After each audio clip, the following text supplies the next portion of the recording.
Da könntest du in 100 Stunden die ganze Bibel lesen. Es ist nicht so, dass es irgendwie, ich finde, die Leute haben so, oh, ich schlage die Bibel auf und dann geht das so lang.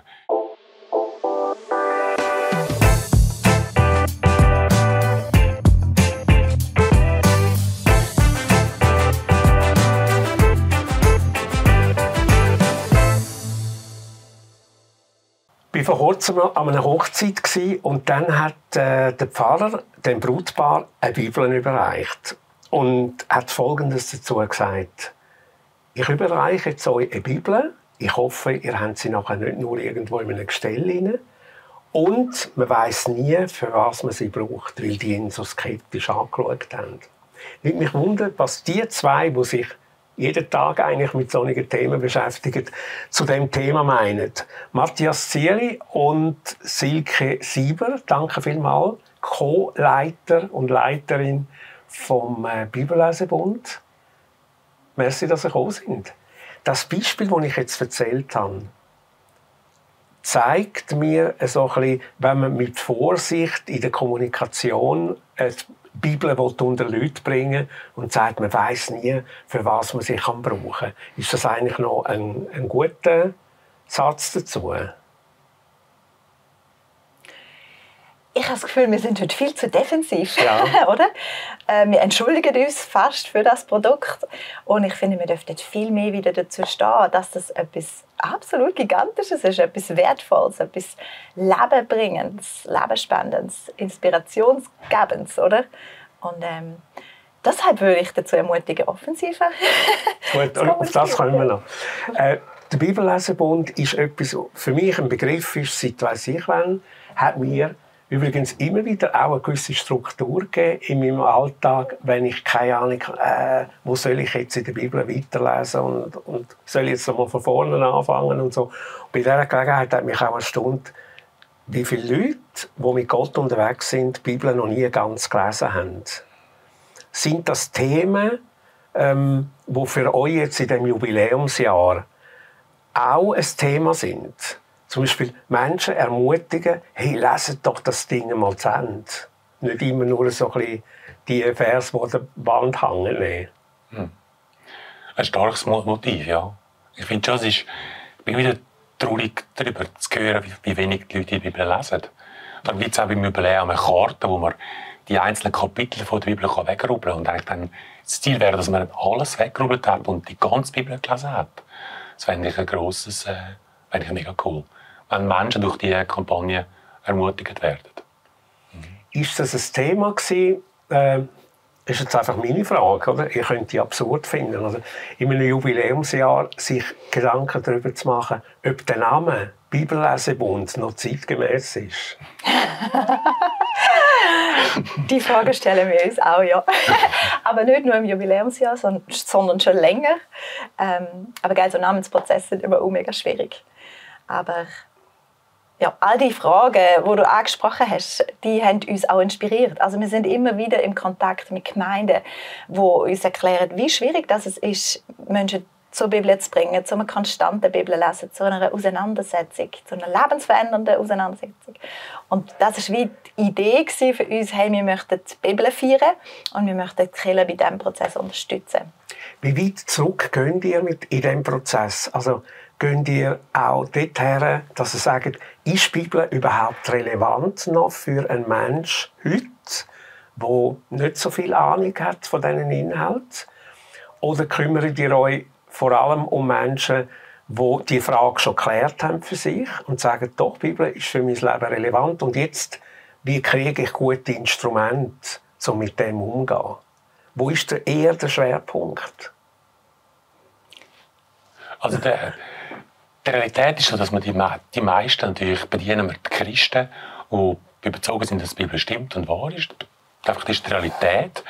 Aber es ist auch unser Traum, dass wir wieder vermehrt auch Menschen erreichen oder können begeistern für die Bibel, die noch nicht so fest mit der Bibel oder mit dem christlichen Glauben involviert sind. Aber die Realität Stand heute ist, dass wir für Christen primär da sind. Du bist eher, also du kommst aus dem Theologischen raus, du hast Theologie studiert Und Matthias, ich glaube, du bist eher der Zahlenmensch, oder? Ist eigentlich noch eine super Verbindung für so eine Co-Leitung, oder? Das habt ihr euch ganz genau überlegt. oder plötzlich entdeckt, dass es so gut ist. Also wir haben dann, wo da unser Vorgänger gegangen ist die Stelle ausgeschrieben gewesen, mit dem Stellenprofil. Und bei der Hälfte der Sachen kann ich sagen, oh, das kann ich. Und bei der anderen Hälfte kann ich nicht, weil ich kein Theologe bin. Es hat ganz viele theologische Sachen gehabt. Und der Silke ist es ähnlich gegangen, einfach umgekehrt. Und dann haben wir uns beworben und haben gefunden, es könnte gut funktionieren. Und das tut es auch. Ja, wirklich. Ich habe am Anfang, bevor wir so ein bisschen zu dem Jubiläumsjahr kommen, ein paar so Basisfragen, die ich immer noch habe. Welche Bibelübersetzung ist eigentlich die beste? Am nächsten bei dem, was ursprünglich formuliert worden ist. Und gleichzeitig vielleicht am lesenfreundlichsten. Gibt es die Kombination? Ich glaube, da muss man sich fast für entweder oder entscheiden. Also am nächsten, am Urtext, in der Wort-zu-Wort-Übersetzung, auch in der Satzstellung, ist Elberfelder, oder? Aber wenn die so kapitelweise lesen, dann ist das eine Challenge. Deshalb finde ich immer lieber eine kommunikative Übersetzung lesen im Alltag und dann, wenn du an die schwierigen Punkte kommst, die Elberfelder nehmen und vergleichen und tiefer graben und ein bisschen genauer schauen. Ich würde es mit mindestens 2 handhaben. Gleichzeitig. Mhm. Ich muss anders fragen. Es gibt Leute, ich bin so einer, der eher Sachen sich merkt beim Hören. Mhm. Also, bei mir ist alles, was über das Gehör geht, ist eigentlich am besten. Wie seht ihr den Trend in eurem Alltag oder in den Erfahrungen, die ihr macht? Gibt es immer mehr auch das Bedürfnis nach dem, dass man die Bibel hört, unterwegs zum Beispiel, wie einem Podcast mit Folgen? Oder wird das ein bisschen, ist es immer noch ein Lesen, ein Buch zum Lesen? Ich bei mir persönlich mache dann die Erfahrung, wenn ich einfach etwas ablasse im Zug oder so, dann bin ich die ersten 3 bis 5 Minuten dabei und dann fahren meine Gedanken irgendwo anders weg. Deshalb fällt es mir persönlich eher schwer und ich denke, ich gehöre jetzt zu der Generation, die noch eine relativ lange Aufmerksamkeitsspanne hat. Ich glaube auch, dass der Mensch trotz der Digitalisierung absolut haptisch bleibt und deshalb plädiere ich dafür, auch zum Buch weiterhin zu greifen, zum Sachen anstreichen, um sich damit auseinandersetzen. Oder? Oft memoriert man ja auch Bibeltext ganz stark, dass man weiss, da war ein Vers, der hat mich inspiriert, der ist irgendwo links unten gestanden. Oder? Und das geht vielleicht verloren. Aber als Ergänzung finde ich das immerhin das besser als nichts. Aber ich glaube, dass das Lesen, das Visuelle ganz, ganz etwas Wichtiges ist, auch für die Funktion von unserem Hirn. Ja. Und auffällig ist vielleicht auch, wenn man so in gewissen Arbeitsgruppen ist oder ein Seminar macht oder bei Leuten daheim ist und so einen Austausch macht, dass doch 3/4 mit dem Laptop kommen und die Bibel so vor sich haben und nicht mehr das Buch. Mhm. Ist das völlig ist eine subjektive Wahrnehmung? Läuft es in diese Richtung? Und mir persönlich läuft es genau die gegengesetzte Richtung. Ja. Also ich bin ein sehr digitaler Leser. Ich lese die Bibel auf dem Handy. Aber ich tue vermehrt in den letzten Monaten wieder die Bibel nehmen. Einfach, es fehlen Sachen auf dem Digitalen. Gerade eine bessere Bibel mit ein Querverweis, vielleicht eine Fußnote, das geht alles verloren. Also eigentlich der Reichtum, der erschaffen wurde in den letzten Jahren, den verliert man dann beim digitalen Lesen. Es ist dann zwar vielleicht einfacher, abgespeckter, aber das geht an Sachen. Eben, und gerade auch das Örtliche. Jetzt vorher, wir haben gestern als Familienbibel gelesen und dann weiss ich jetzt noch, dass unten links ist der und dort oben ist dann das andere gestanden. Das bleibt dann viel besser, als wenn ich es jetzt digital nur gelesen hätte. Und ich finde immer eigentlich die Kombination, das ist vorher nur hören. Ich finde, lesen und hören miteinander so optimal. Wenn du in einer Gruppe bist und jeder liest und du kannst hören und lesen gleichzeitig, finde ich eine sehr coole Kombination, die feste Memorierung fördert. Sind verschiedene Aktionen geplant zu dem Jubiläumsjahr? Also, oder so ein Motto ist zum Beispiel mit der Bibel ins Gespräch kommen, wenn ich das richtig gelesen habe. und sie kennenzulernen. Mit der Bibel ins Gespräch kommen, was versteht ihr darunter? Ich denke, es geht fest um eine Auseinandersetzung. Oder? Es ist ja nicht wie ein Unterhaltungsbuch oder ein Roman, wo man liest, sondern wenn man die Bibel liest, dann darf man den Anspruch haben, dass Gott redet. Auch ins ganz individuell persönliche Leben. Nicht ausschließlich. Also es hat mal jemand so schön gesagt, die Bibel hat mehr zu sagen, als sie dir zu sagen hat. In dem Sinn ist es nicht immer so, dass ich jeden Tag etwas mitnehmen muss. Manchmal lese ich auch und habe es einfach gelesen. Und es nährt mich trotzdem. Ich weiss ja auch nicht mehr, was ich gestern zum Mittag hatte oder letzte Woche. Und es hat mich genährt. Oder? In dem Sinn macht es Sinn, das zu lesen, sich damit auseinanderzusetzen, tiefer zu graben und sich auch verändern zu lassen, von dem über lange Sicht Gott reden zu lassen. Wenn man sich so überlegt, wie schaffen wir den Transfer immer besser, oder? Dann haben wir Ideen wie zum Beispiel das mit einem Online-Portal oder mit, was man so hört, ich weiß noch nicht so viel darüber, über einen Film, der relativ mit grossen Kehlen angerührt wird, oder? Sagt etwas einmal zuerst zum Film, was man kann sagen. Ja. Gibt es schon etwas, was man sehen kann? Nein, es wird eine Premiere geben. Wir werden das auch ein bisschen teasern. Das macht er unglaublich geschickt. Einfach nichts zeigen vorher, oder? Ja, die Idee ist entstanden. Ich meine, wir werfen die Bibel und damit auch die christlichen Werte gerade ein bisschen im hohen Bogen über Bord, so gesellschaftlich gesehen. Und ich weiß nicht, ob wir unser eigenes Fundament damit abgraben. Ich glaube, dass ganz viel, was wir heute ganz selbstverständlich geniessen, Wert in unserer Kultur eigentlich ein christlich-biblisches Fundament haben. Und kannst du ein Beispiel sagen? Ja, so, ich meine, wenn man jetzt beobachtet, wo in dieser Welt gibt es Demokratie, wo gibt es einen Sozialstaat, wo gibt es Gleichberechtigung von Mann und Frau, von Schwarz und Weiß, dann sehen wir, das ist in den Regionen der Welt, wo das Christentum präsent war, oder? Und ich glaube, da besteht eine Korrelation zwischen einem christlichen Erbe und diesen, ich sage mal, Vorteilen und Genüssen und Werten, die wir heute haben. Und ich vermute, dass uns all die Privilegien nicht erhalten bleiben, wenn wir die Wurzeln abgeben. Und so ist das Anliegen entstanden, wieder für die Wurzeln zu sensibilisieren.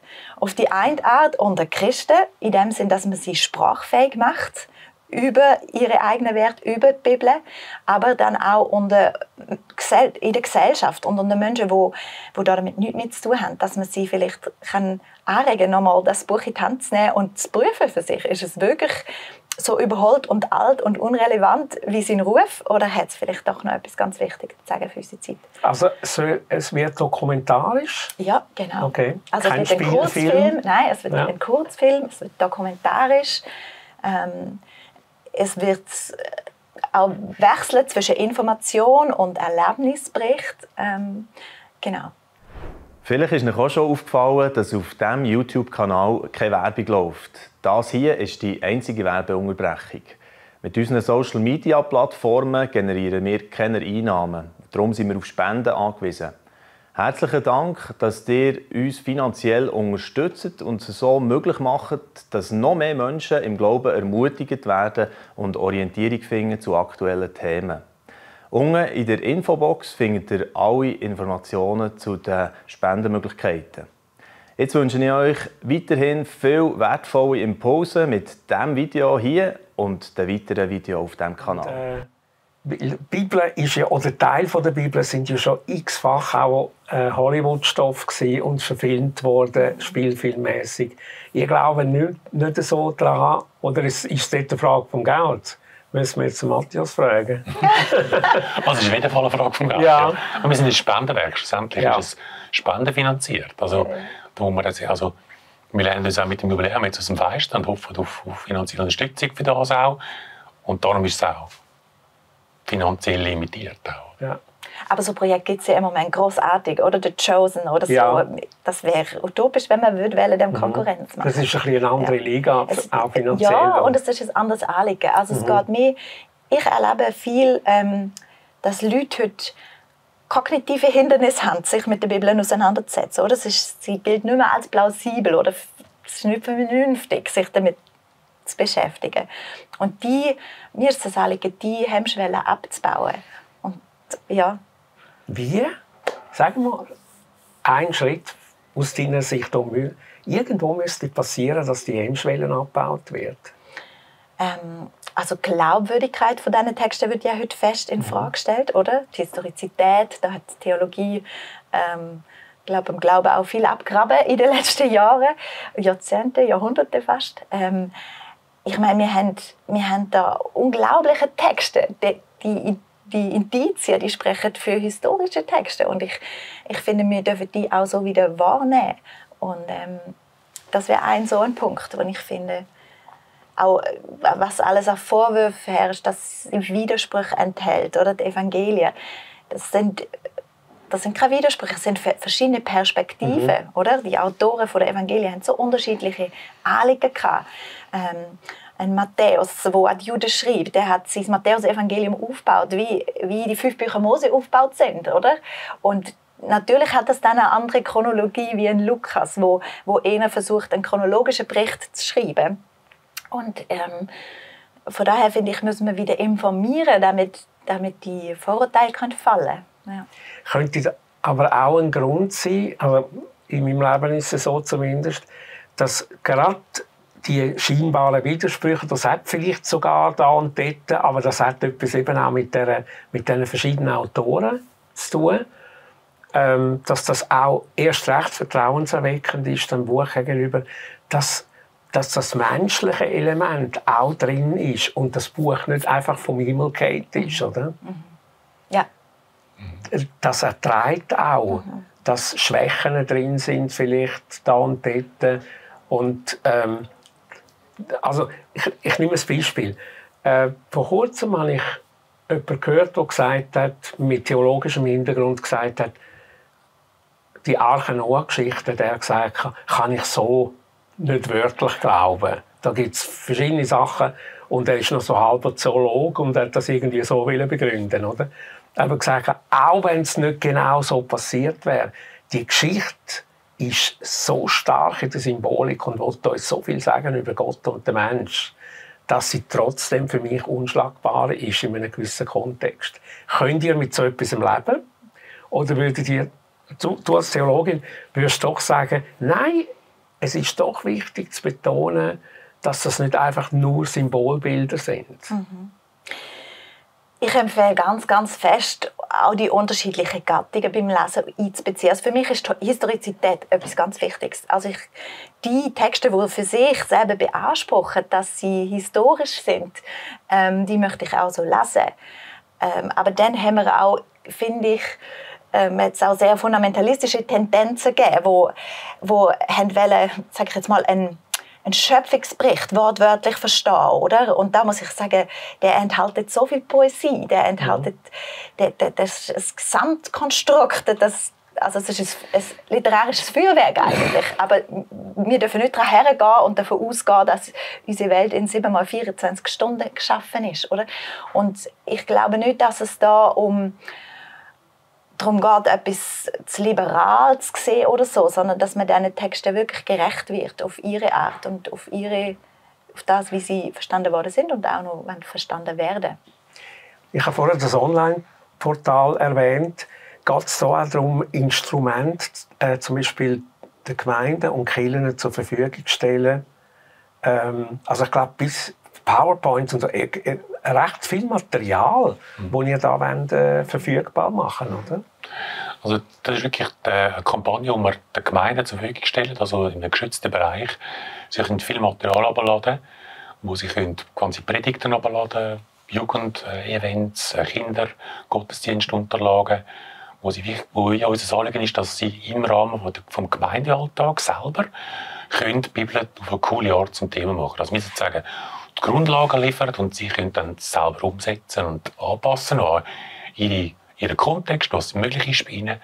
Aber dass wirklich da verschiedenes Material eben mit PowerPoint und Spieleanleitungen und Ideen zur Verfügung gestellt wird. Ja, genau. Und muss man eben diesen Sachen auch ein bisschen anders sagen, teilweise. Ich bin aufgewachsen in einer Zeit, wo man von Bibelabend geredet hat oder Bibelstunde geredet hat. da muss man wahrscheinlich auch sprachlich ein bisschen daran arbeiten. Oder ist es schon Wie bereits gemacht worden? Unbedingt. Unbedingt. Ja. Ich sage immer, wir haben die ewig gleichen Inhalte, aber wir müssen sie immer in verständliche Formen gießen, oder? Und Namen sind da etwas vom A und O, auch wie man Sachen aufbereitet, wie man kommuniziert, welche Kanäle man nutzt. Oder? Wir haben die letzten 3 Jahre sehr viel Geld ausgegeben, um in den Social Media, in den sozialen Medien präsent zu sein, um Kanäle uns zu erschliessen, wo heute gang und gäbe sind. Oder? Was war euer grösstes Learning dabei? Social Media, die Thematik Bibel? Was funktioniert, was kommt an und was überhaupt nicht? Also, das grösste Learning ist eigentlich der Mechanismus von Social Media zu verstehen. Und das Leid, sich nach dem zu unterwerfen, um überhaupt an die Menschen heranzukommen. Aber es ist in dem Sinn nicht anders als früher bei einer Zeltevangelisation. Dort hat es auch Rahmenbedingungen gegeben, die wir einhalten müssen. Und das ist jetzt auch so. Es ist einfach, manchmal denkst du jetzt, nein, warum ist der Algorithmus genau so und muss ich jetzt das genau so machen? Da ringen wir recht drum. Also es ist herausfordernd für unsere Mitarbeitenden, das machen, aber er hat auch Erfolg und du kannst die Botschaft heute immer noch cool überbringen. In der richtigen Form, wie du es gesagt hast. Ja, ich glaube, wie auch im echten Leben hat es ganz viel damit zu tun, mit Charisma, mit Authentizität. Also, wie echt wirkt jemand, der das macht? Wie fest kann man ihm Glauben schenken? Wie fest lässt er auch hineinschauen ins eigene Leben? Ja. Und da wird man immer wieder überrascht. Also, ich mag mich erinnern an ein Gespräch, das ich mal im Zug geführt habe mit einer 22-Jährigen, glaube ich, war, wo plötzlich auf gewisse Themen gekommen sind, keine Ahnung wie genau, und wo mich überrascht hat mit Piercing und Nasenring und Tätowierungen und allem. Mir gesagt hat zum Beispiel, wenn ich am Sonntag in den Gottesdienst gehe, dann will ich nicht in erster Linie eine Performance, weil wenn ich in erster Linie gute Musik will, gehe ich in ein Konzert.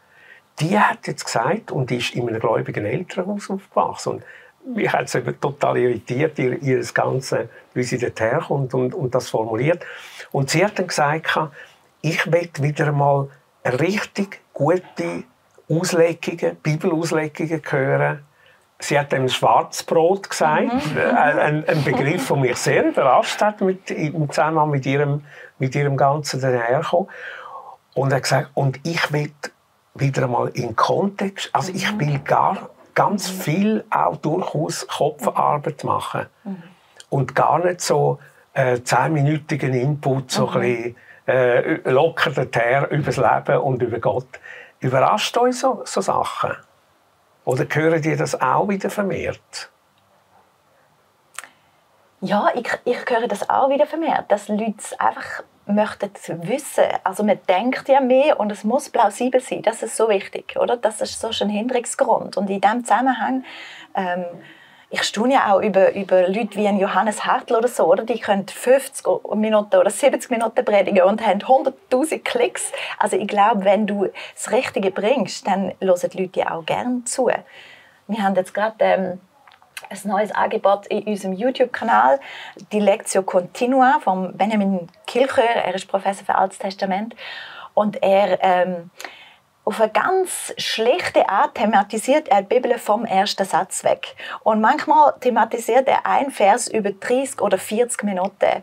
Und ich liebe das. Also ich schmelze dahin, wenn ich das höre, weil das mir so viel geht für meinen Glauben und für dürfen zu entdecken, was in dieser Bibel steckt, was die Autoren sich überlegt haben, welche Zusammenhänge da gegeben sind über Jahrhunderte, Jahrtausende, wo uns einfach nicht mehr ersichtlich sind in unseren schnellen deutschen Übersetzungen oder bei schnellem Lesen.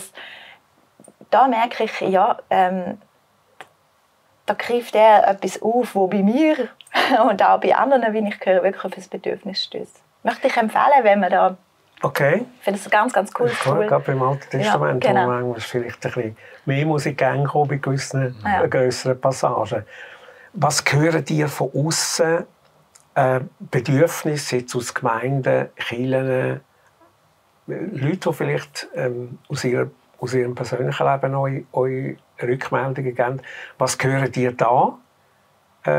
Verändert sich da Bedürfnis im Zusammenhang mit dem Bibellesen?